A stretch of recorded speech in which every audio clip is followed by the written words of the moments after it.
Pete Hegseth is the guy. And now thousands of combat veterans, SEALs, and supporters, they're putting their name on a list agreeing with me. Over 100 vets signing up to march in support of Pete in D.C., and some of them came all the way down here to New York because they're willing to put their name on it, and that's what team guys do. We got fellow Navy SEALs Bill Brown, who's the man behind this project, also the swim that we do every year. All right, Jason Redmond, also Joe Masalta, and a few other military vets. Jason Logren, Joe Masalta, Brendan Duffy, Joe Palermo, Scott Grady, Tim Awaljabai.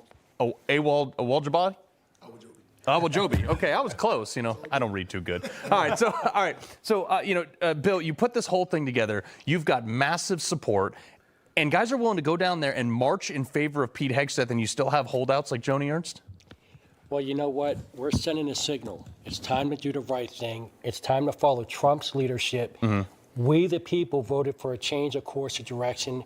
Trump has set up his cabinet for that. People are going to come, have the courage, have the vision to change things that need to get changed, like the military, like the Pentagon.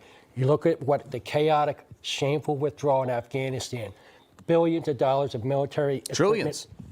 Yeah. If that's not proof positive example that we need new leadership, there's nothing else that is. Yeah. But Jason, I mean, like, look, you and I, we did a platoon together. We were over in Iraq together at the same time. I mean, this is a guy who's been on the ground, who understands war fighting. We haven't really had that. I mean, like, we've had a bunch of flag officers, we've had a bunch of politicians in suits, but we haven't had a war fighter in there in I don't know how long outside of Mattis for a few years. Yeah, exactly. I mean, Mattis would have been the last one, but obviously, once again, and Mattis, I have tremendous respect for General Mattis, but I would also say that once you become a flag officer, you fall under the political machine. You're tied to the military-industrial complex, all these different things.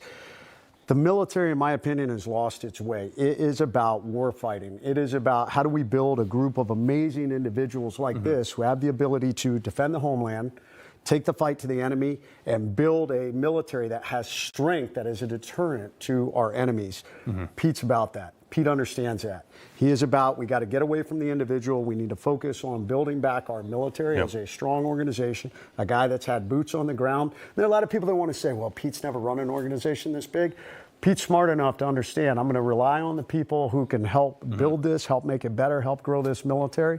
But at the same time, he's not going to tolerate us moving down roads we shouldn't be going. Yeah, well, that's the other thing, too, is, you know, you and I were talking about this before, where you have a bunch of people that have no experience in anything and no success in anything, but yet they're crapping on Pete Hegseth for not running an organization? Yeah, it sounds like your typical stigma of any veteran stepping into a leadership role.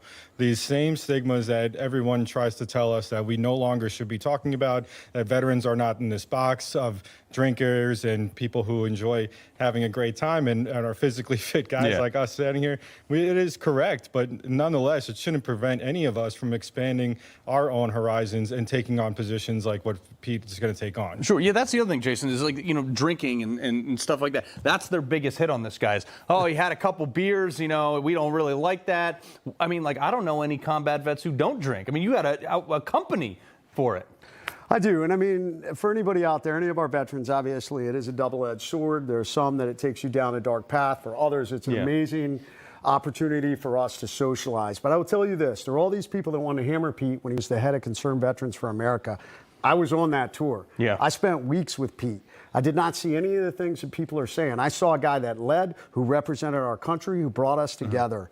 And that's what we need. We need that within the Department of Defense, somebody that's going to lead us forward. So, you know, if you got a name, come out. Otherwise, it's time to put forth Pete in this office to make our country and our military better again. But there's a bunch of anonymous sources from Fox News and from other places that are saying, oh, yeah, we're going to stay anonymous because we don't want to have any type of association. We don't want it to backfire on us, because I've always said he's going to get through.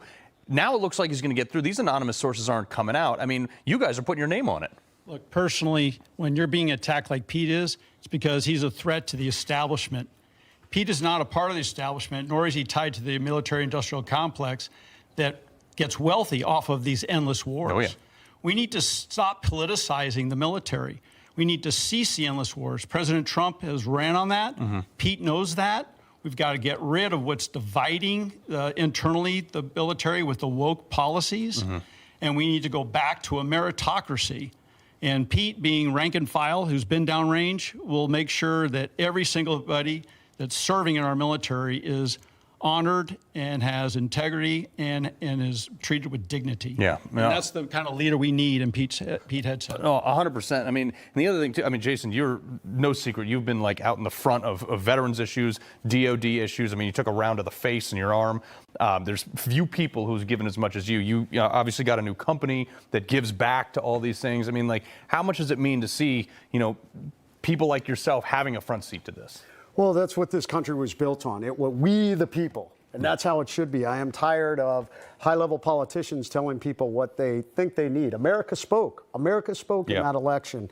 The people that Trump's putting in place are disruptors, and we need disruptors. I feel like our political system is broken. It's time to bring back people who have had boots on the ground. Pete Hegseth emphasizes that. And I look forward to us responsibly enjoying a beverage and raising a glass in honor of other patriots with Patriot Seltzer for you. Yeah, and proceeds go back. So that's right. 5% of proceeds from Patriot Seltzer go back to support great organizations that take care of our veterans, law enforcement, first responders. We're excited to get it out there. You can find it. Yeah, man. And also, you know, we'll make sure we crack one with Pete Hegseth, too. Amen. All right, gentlemen, I really appreciate you guys coming all the way in here. I really do. Thank you so much. All right, keep it right here, folks. We'll be back in just 1 second. He loves the Constitution. He fights for what's right. He hates the bad guys. He's a freedom warrior. He's your freedom warrior. Watch Carl Higbie every weekday on Newsmax.